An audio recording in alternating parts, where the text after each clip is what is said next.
Pemirsa, selamat bergabung dalam Warta Berita PTS tanggal 20 Juli. Api melalap sebuah hotel di Taiwan Boulevard, Kota Taichung yang telah tutup selama 30 tahun. Api diduga bermula dari lantai 3. Petugas damkar segera menyelamatkan 6 orang, termasuk seorang perawat migran. Korban dilarikan ke rumah sakit untuk mendapatkan perawatan.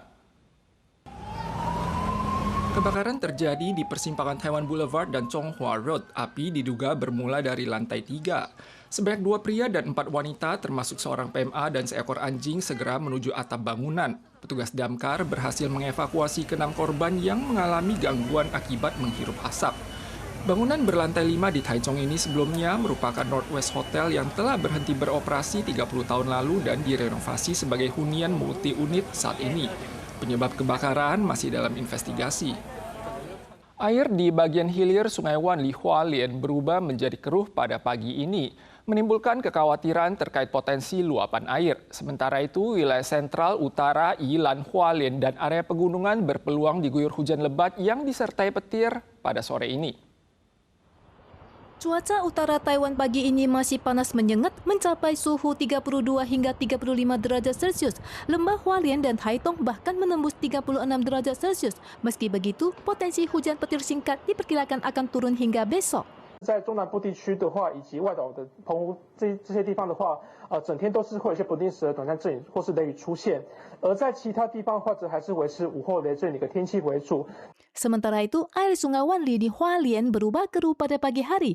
Administrasi Konservasi Kehutanan atau FNCA menjelaskan kondisi tersebut kemungkinan berkaitan dengan hujan lebat di pegunungan semalam. Namun, warga yang tinggal di hilir sungai mempertanyakan mengapa danau penghalang belum meluap padahal tinggi air sudah melampaui perkiraan awal petugas.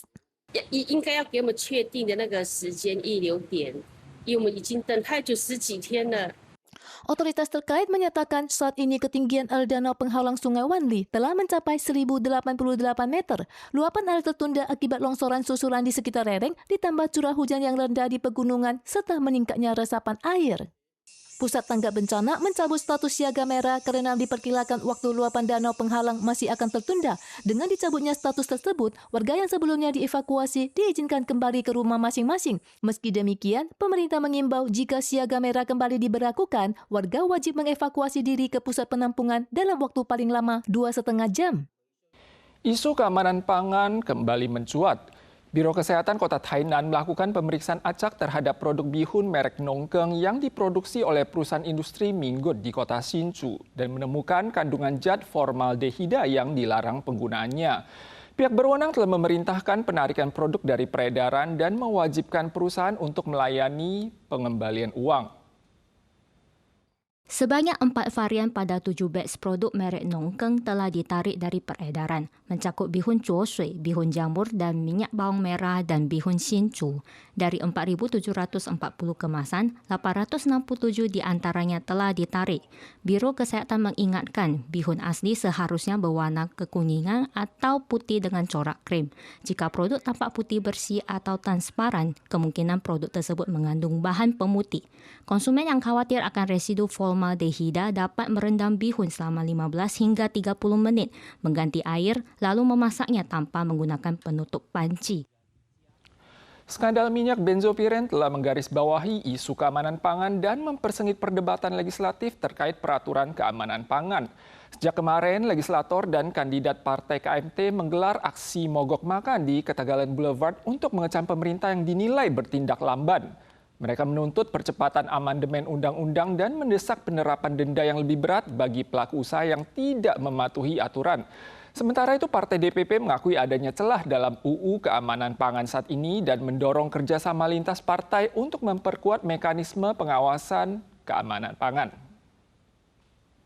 Skandal keamanan pangan akibat senyawa karsinogenik benzopiren pada minyak produksi CUOC terus memanas. Merespons hal ini, politisi Kuo Mingta menggelar mogok makan di Ketagalan Boulevard sejak tanggal 19 dan mengerahkan truk LED keliling Taipei. Mereka mendesak pemerintah yang dinilai lepas tangan untuk segera merevisi Undang-Undang Keamanan Pangan.